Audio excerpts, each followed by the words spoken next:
আকাশবাণী আগরতলা স্থানীয় সংবাদ পড়ছি কৃষ্ণধন দেবনাথ। কেন্দ্রীয় তথ্য সম্প্রচার ও সংসদ বিষয়ক রাষ্ট্রমন্ত্রী ড এল মুরুগান গতকাল দুদিনের রাজ্য সফরে এসেছেন।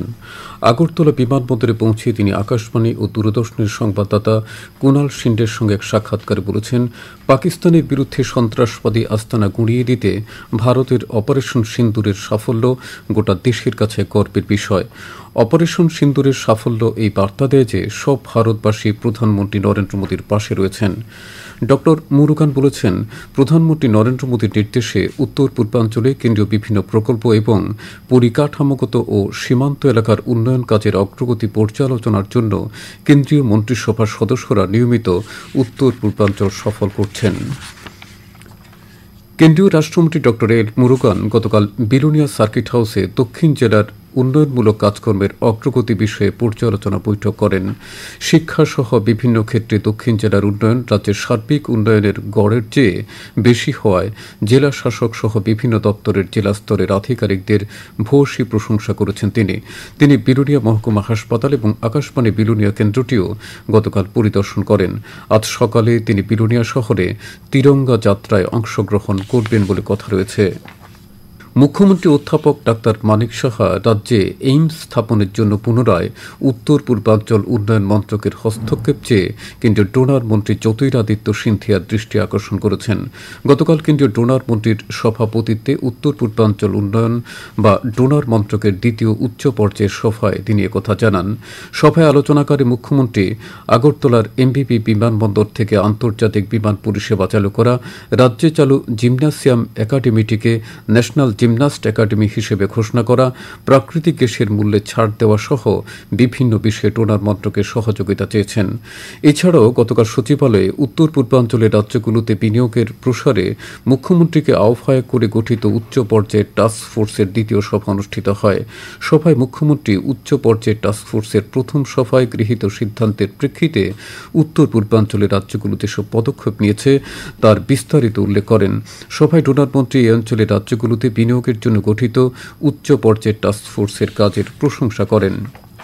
রাজ্যের আইনশৃঙ্খলা পরিস্থিতির অধিক উন্নতির লক্ষ্যে কেন্দ্রীয় স্বরাষ্ট্রমন্ত্রক টিএসআর এর জন্য আরও একটি ইন্ডিয়া রিজার্ভ ব্যাটালিয়ন তৈরির অনুমোদন দিয়েছে।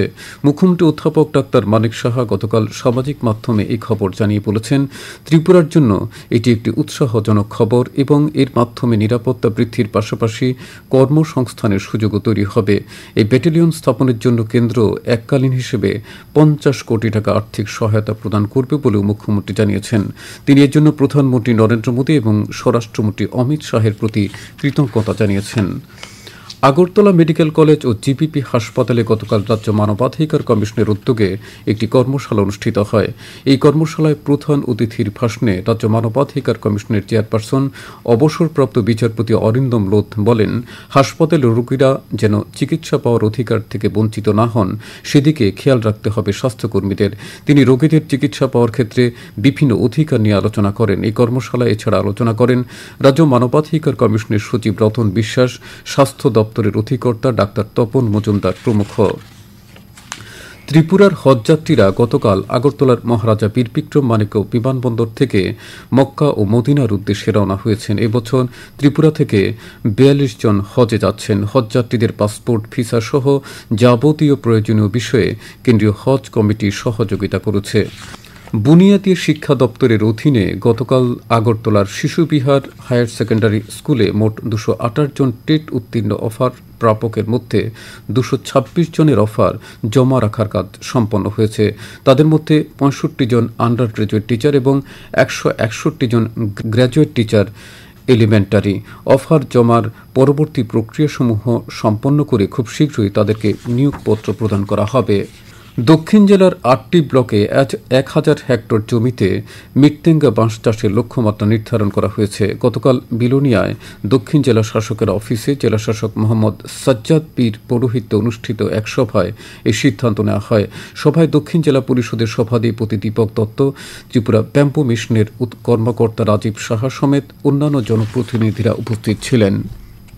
এই প্রথমবারের মতো অনূর্ধ্ব 15 বছর বয়সী মেয়েদের উত্তর পূর্ব রাইজিং কাপ ক্রিকেটে জয় দিয়ে আসর শুরু করল ত্রিপুরা। গতকাল গুয়াহাটির এনেক্সা মাঠে রাজ্য দল ৫১ রানে মিজোরামকে পরাজিত করে। আজকের আকাশ সাধারণত মেঘাচ্ছন্ন থাকছে, সেই সঙ্গে কোথাও কোথাও বজ্রবিদ্যুৎ সহ হালকা থেকে মাঝারি বৃষ্টিপাতের সম্ভাবনা রয়েছে। তাপমাত্রা সর্বোচ্চ ৩৪ ডিগ্রি সেলসিয়াসের কাছাকাছি থাকতে পারে। স্থানীয় সংবাদ এখনকার মতো শেষ হল। পরবর্তী বাংলা স্থানীয় সংবাদ প্রচারিত হবে আজ সন্ধ্যায় ৭:৫৫।